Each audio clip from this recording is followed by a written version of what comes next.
Hello and good afternoon, everybody. Thanks for joining us today.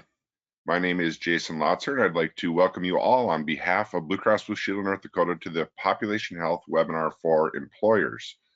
A few housekeeping items before we get started today.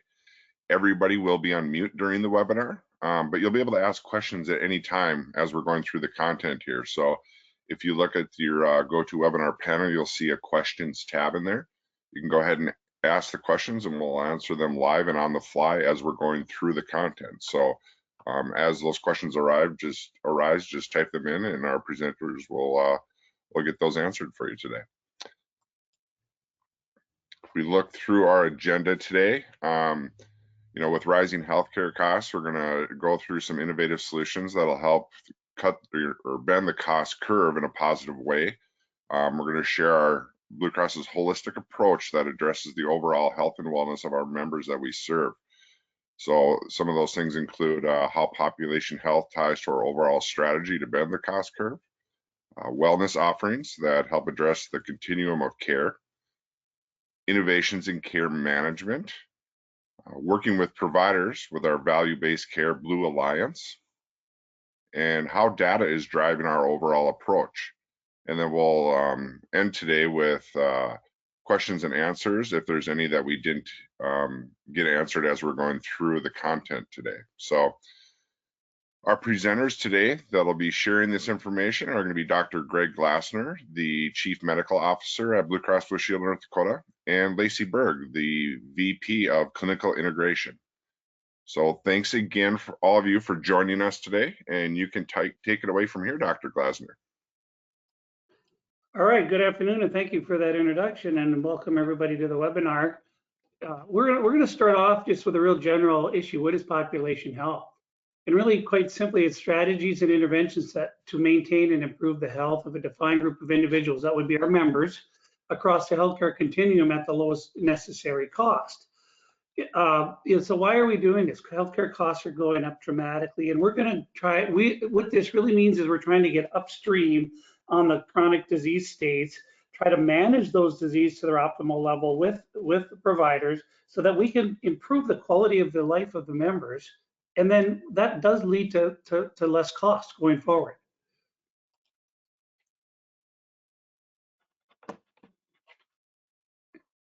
And then more simply, it's shifting from managing expensive, high-risk episodic disease states to more specific interventions for defined groups. So an example would be your diabetics. How can we improve the care or the optimal health of our diabetics so that they don't end up in the emergency room, they don't end up with a diabetic crisis, and then how do we prevent the late sequelae of diabetic complications like amputations and neuropathy? How do we help manage it with our providers? And we'll talk about that a little bit as we go along. Next slide, please. So population health is a very broad term, and there's a whole lot of definitions, and there's a whole lot of drivers.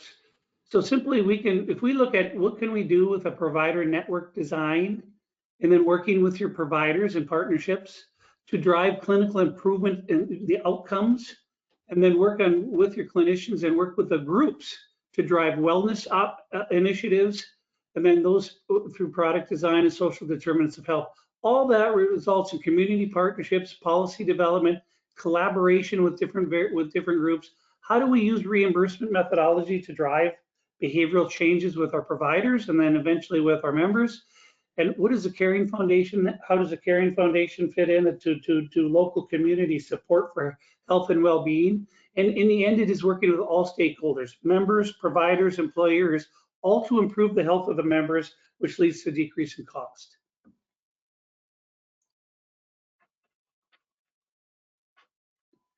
Common thread are outcomes. And when I say common thread of outcomes, it's simply quality, successful outcomes. If we can improve the health of the members, they're going to get a better experience, at the lowest cost. And we always talk about cost. In my mind, it's the reverse. We should talk about quality and outcomes.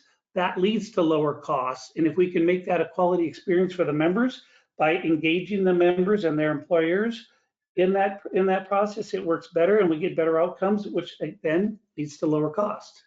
Next slide, please.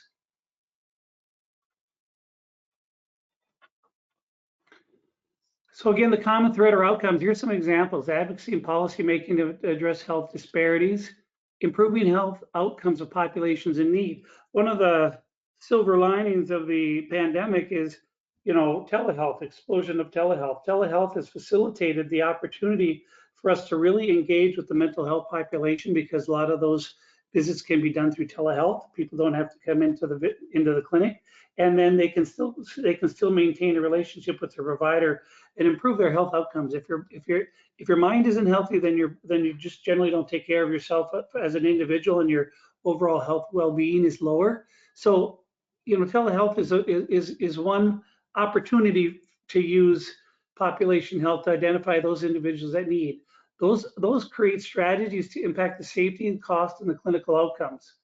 If we look at leadership strategies to impact safety, costs, and clinical outcomes, the leadership impacts would be: how do we work with our providers from a data sharing perspective? How do we drive risk populations and communicate that with the provider groups for attributed members to what health system they're attributed to?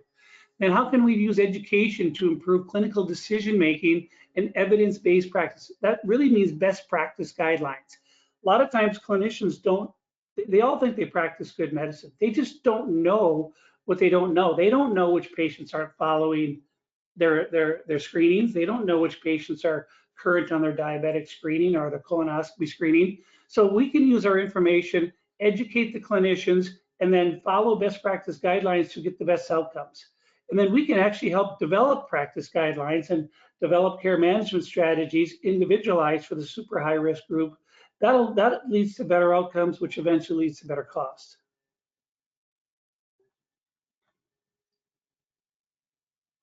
Value is more than cost savings. It's customer satisfaction. Are the members do they feel valued? Do they feel that they're cared for? Do they feel that they're heard? How do we provide safe, quality, effective clinical treatment and get a more complete picture of all the data so that we can in other words, find the care gaps? And then how do we do disease improvements? Again, cost savings is the end result of all of that.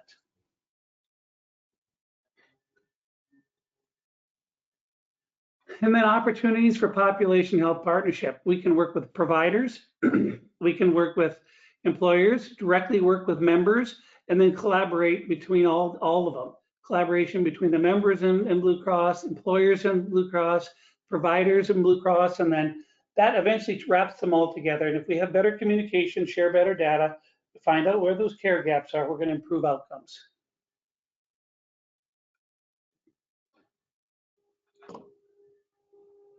So what is Blue Cross's Blue Shield's role? And we'll just jump into this next slide real quick.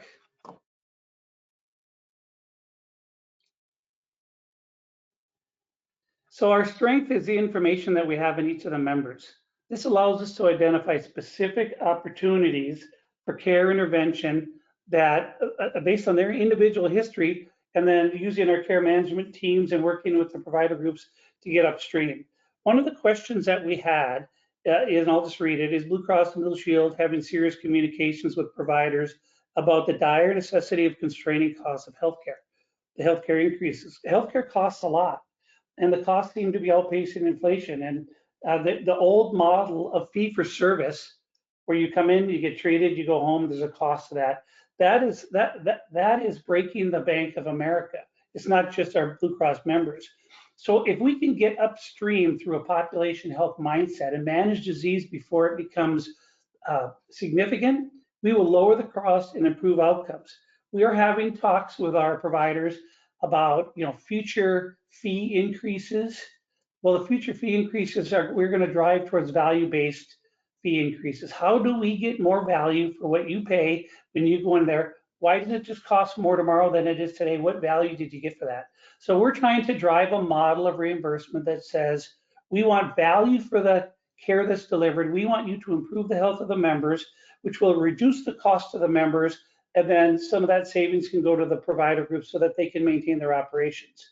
So yes, we're having very serious conversations with the providers about the rising cost of healthcare, and we're trying to get upstream on that and lower the cost of healthcare by working with the providers in a population health mindset.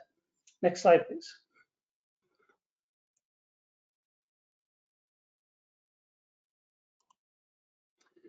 So the links to Blue Cross strategy, provider relationships, timely disease diagnosis, right? Really find those diseases, manage the chronic disease burden. Most of the healthcare costs in the country is I think 5% of the cost of all healthcare disease management is accountable for 50% of the cost of healthcare. So if we can attack the sickest individuals, those with chronic disease that bounce in and out of the hospital, that are in and out, whose functional life really isn't very good because of their chronic disease, if we can help manage that and reduce that disease burden, it results in fewer ER visits, it results in fewer hospitalizations, and it results in less cost and less disease burden for the member. So it's a win all the way around. But we have to identify those individuals, work with the members, and then work with the providers to help do that. Our job is not to manage the disease. Our job is to help the providers identify which patients need active management, and then how do we get upstream in those so that we can improve their life and then reduce the cost of that care. Next slide, please.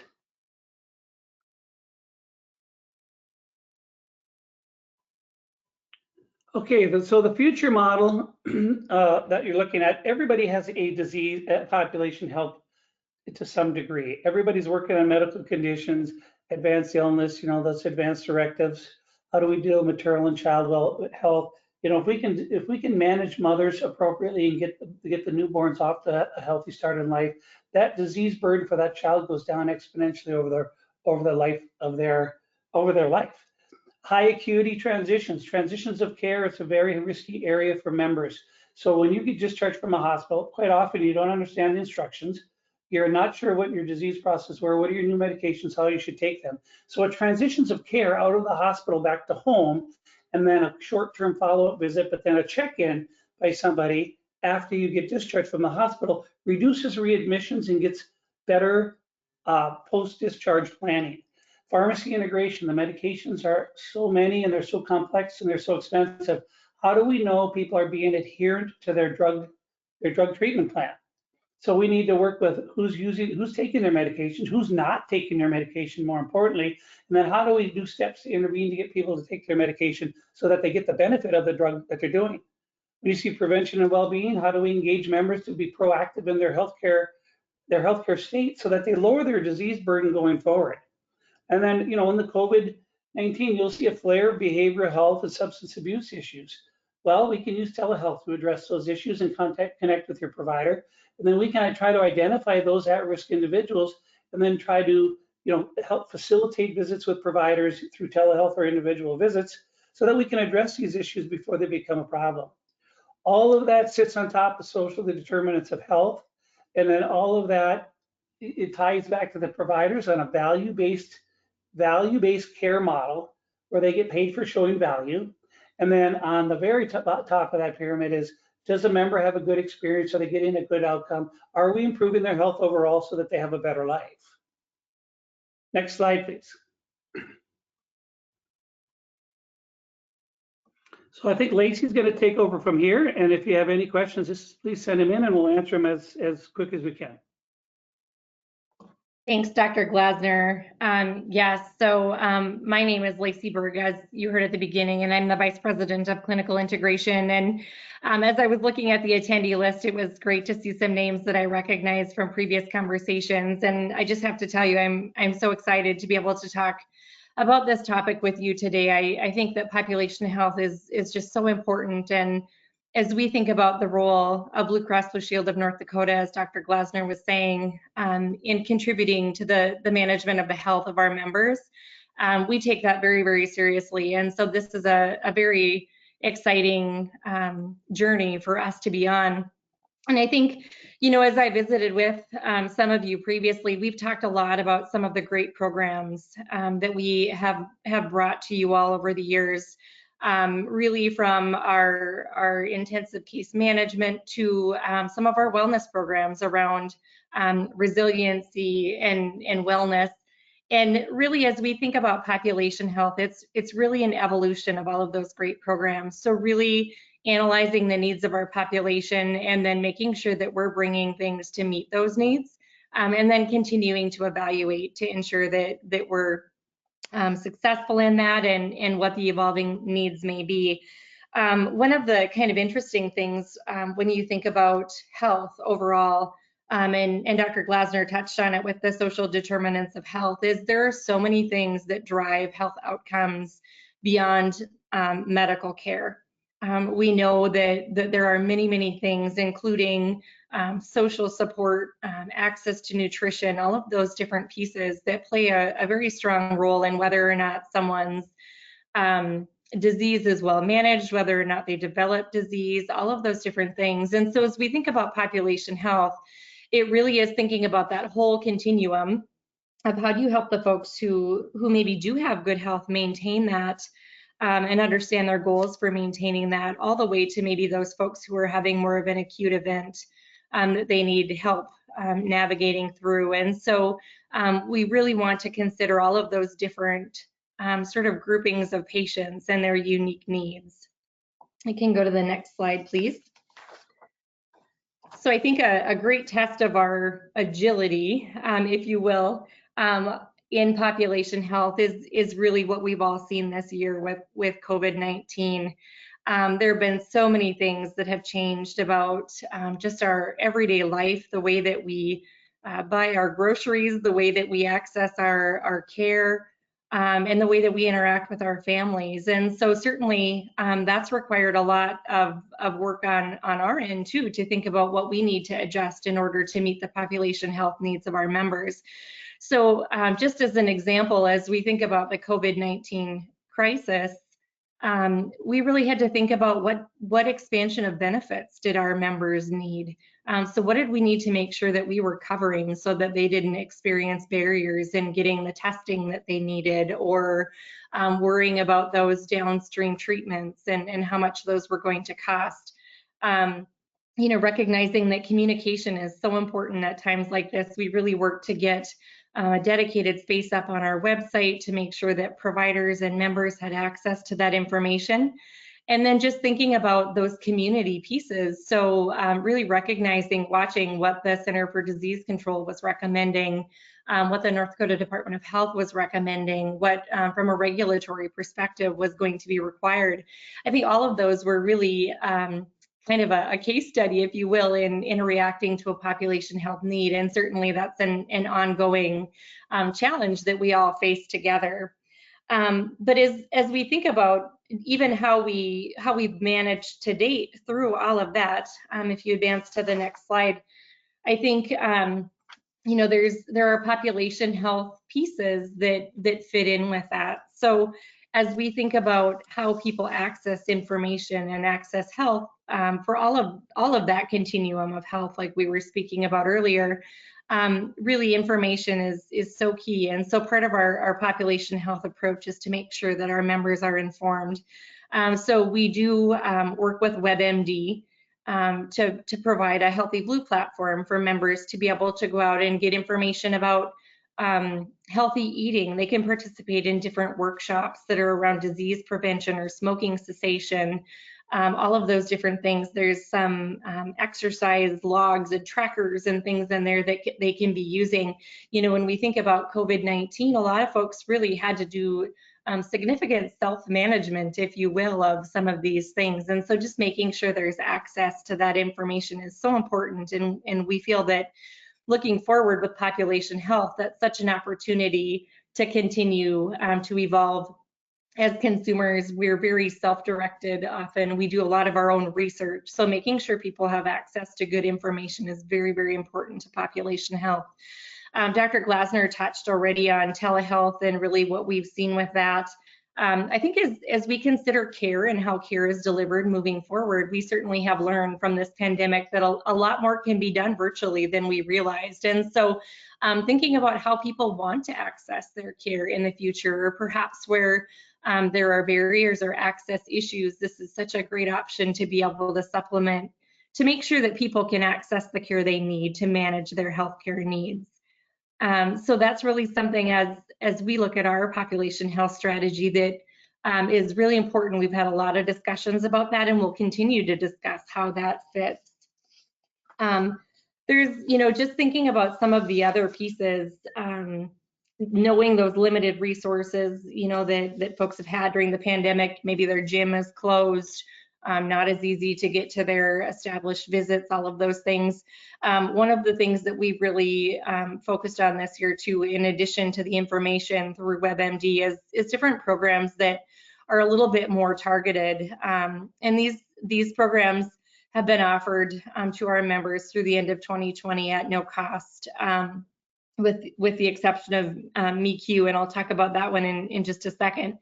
But so just thinking about the financial stress that COVID-19 has created for folks, many people out of work or spouses that are out of work, higher costs maybe being associated with life changes that were needed, transportation, all of those different things. And so as we just think about financial stress in general, Enrich isn't necessarily a program that was COVID specific, but we thought it was a great resource to offer to our members to really help be a tool to manage financial stress. We know that when folks are financially stressed, that has a huge impact on health. So if they're making decisions about purchasing medication or food, all of those things play into health outcomes. So really wanting to make sure that we have opportunities for folks to get some help there. I think, mental health resources is the other piece with Learn to Live. This time period has been just so many things that are different in our everyday lives that maybe we even use as stress relievers that we don't have access to. And so Learn to Live was another program that we made available for folks maybe who are experiencing sleeplessness or increased stress and anxiety. There again, all of those pieces are so important in how a person feels they can manage their health, and making sure those are addressed for the other pieces of their life that they need to be ready for. We also saw, and we've been blessed with beautiful weather this week here in this part of the state. But thinking about when it's not so easy to get outside or to get to the gym, we've been really looking at Wellbeats, which is an online fitness streaming program that really helps folks get that movement in, the motion that's so important to health. And so these are things, when we think about population health, they maybe seem really foundational, but we know they're so important in building the skills and maintaining skills in managing health. Equilibrium is another program that we've offered to our own employees and is available at an extra cost, but it really is about resiliency and how an individual develops a whole person resilient solution for their life. And so we'll hopefully be able to share more with you in the future as we've used that a little bit more. You can go to the next slide, please.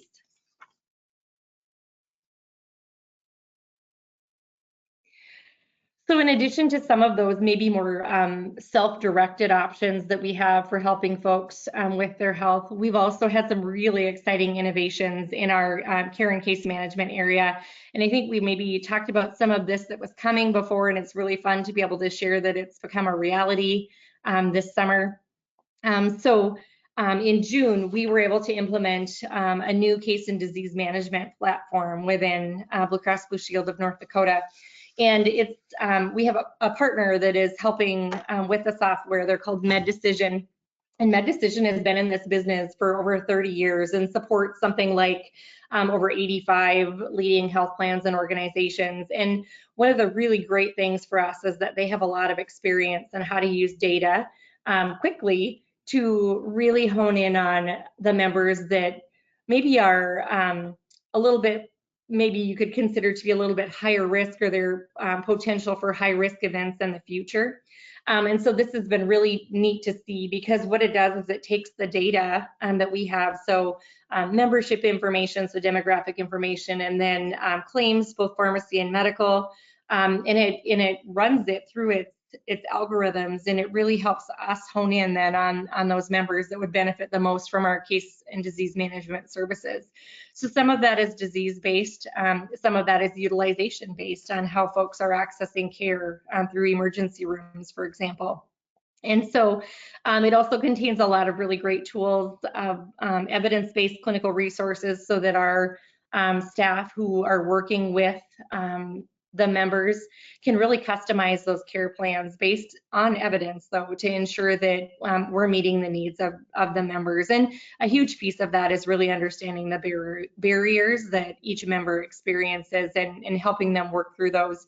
And then certainly while we're doing that, looking at national health standards. So for their age group, what are some of the preventive screenings that we need to make sure that they're getting? So kind of the comprehensive look, if you will, at what is needed now, and then also getting them on the right track from the preventive piece.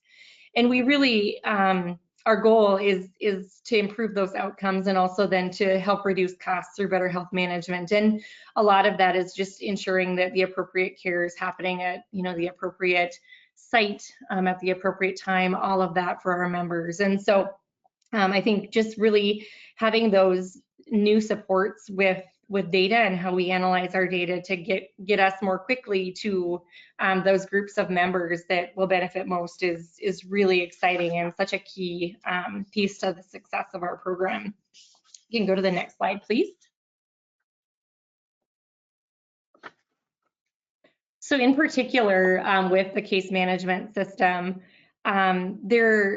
I alluded to some of these already, but it really looks at the care that's being utilized by members, the diagnoses that we're seeing come in for different members, and then uses that evidence-based intelligence to really package all of that up, if you will. And it really allows our nurses and social workers to have just a really insightful look into the experience of that member, at least in the way that they're accessing care. And, for example, are they picking up their medications on a regular basis? All of those things that become so important, because we know if folks aren't picking their medications up at the pharmacy, they're not taking them. So that pharmacy claim data becomes so important in telling that story as well.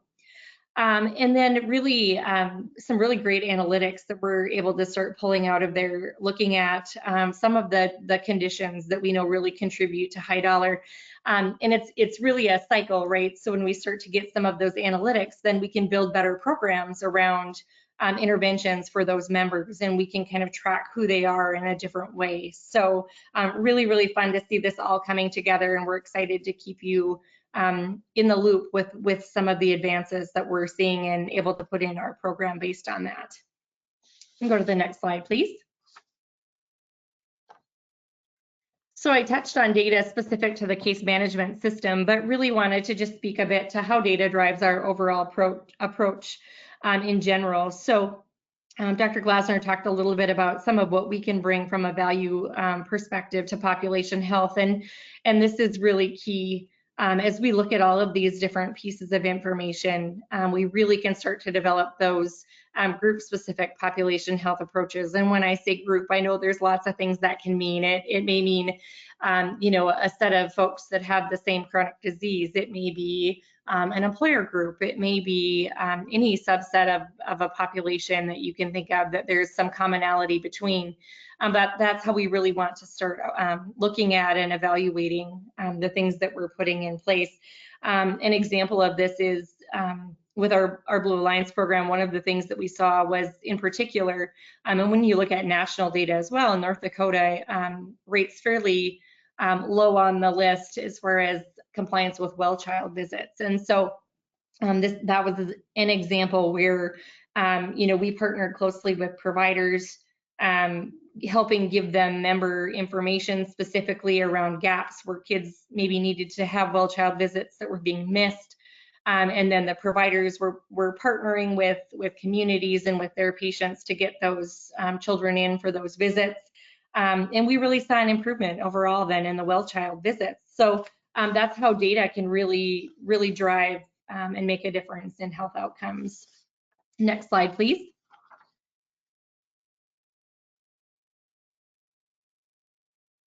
So another really great thing that we've been able to do this year with our programs is related to prior authorizations or pre-certifications. So when a member has to, or a provider needs to submit something to us for approval based on a service that they're intending to perform related to member care, that comes to one area of our company, utilization management. And so we've been able to implement what we call the utilization management bridge. And so when there's an approval done for a certain type of service, so maybe an out-of-state inpatient admission or a transplant or some type of a rehab facility or just different things, on a daily basis, those approvals are kind of scooped up, if you will, and sent over to the case management team to review. The goal really is to get case management in there earlier, not have to wait for claims from those services. We know as soon as it's approved that it's intended to be completed. And so it allows us also to support the member earlier in the process. So that's also a really exciting thing that we've been able to do. Next slide, please.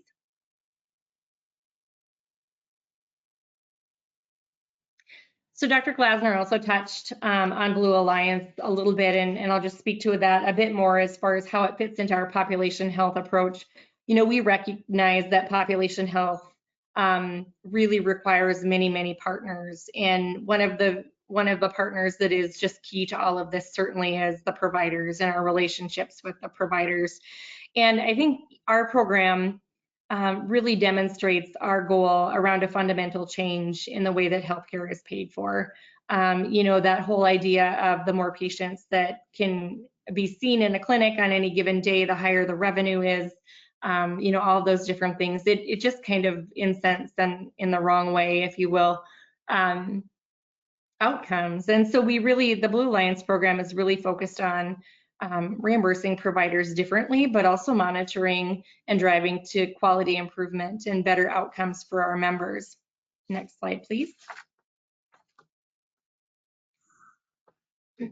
So as a part of the Blue Alliance program, we require providers to achieve certain quality targets in addition to cost targets. So we work with them looking at what anticipated trends would be for medical costs, and we work with them then to set goals to come in under some of those trending numbers, and meanwhile also setting quality targets that need to be met as a part of the program too. So it really is about setting up providers in a different way to care for patients. The other piece, so I'm a nurse by background, and one of the things that is really, really hard is often where bottlenecks occur is where a patient needs to see a physician, you know, for everything that they need done.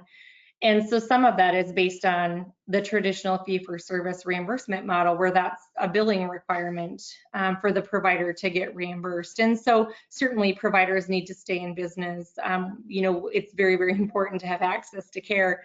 When you flip that a little bit and think about value-based payment, if not everything is tied to a certain person seeing a certain patient, there are opportunities where, for example, maybe care coordinators can assist in the office with doing follow-up telephonically or just different things. It creates a lot of different flexibility in the way that care is delivered. So when you think about lowering the cost of healthcare, really maximizing the scope of practice or the potential of each member of the healthcare team is so important. And really that comes to by being supported in value-based payment models, where the quality is demonstrated, and so then the payment is there to support some of that. And so that's how Blue Alliance really fits in with population health. It's really driving to those outcomes, utilizing the whole care team, recognizing that there's so many non-medical factors even that influence health, like we already talked about. So on the screen, you can see some of the results from our Blue Alliance program. I know these have been shown on previous webinars as well, but I think that they're so important, especially when you think about you know, preventable emergency room visits and preventable admissions. Those are really, really big things. And so the ER is not always the best place to have coordinated care. So if there's something, for example, that a primary care provider could do to ensure someone has medication over the weekend so that they don't have to go into the ER, not only is it less costly, it's much, much better for the patient and their quality of life. So that's how some of that all comes together. Next slide, please. And this slide too, I know has been shown on previous webinars as well, but I think, some of the results that we've seen from the Blue Alliance perspective and from a cost savings perspective, when you look at what, based on trend of medical and pharmacy, you would expect things to cost or expenses to be in the next, 1, 2, 3 years. We really have seen some success locally, as well as nationally with some of the other national programs as well in doing this differently. And so just wanted to kind of touch on that at the end of our population health program, how really that partnership with providers and the way that healthcare is paid for are critical as well as we work to better outcomes. And I think that's the end of the slides I had, so I will pass it back for closing comments if there are no questions. Yeah, thank you, Lacey. And thank you, Dr. Glasner, for all that great content.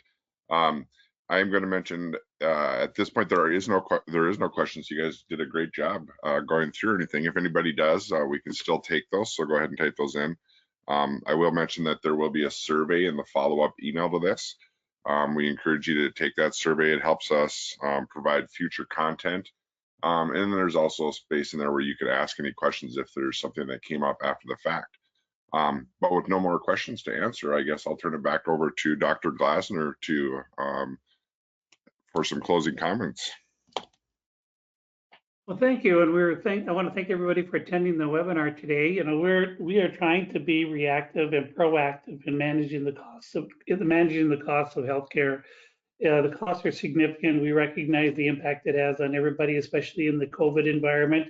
So we're trying to get upstream on disease management, improve our members' quality of life, and then lower the cost for everyone going forward. This is a big project. This is going to take a lot of work, a lot of cooperation.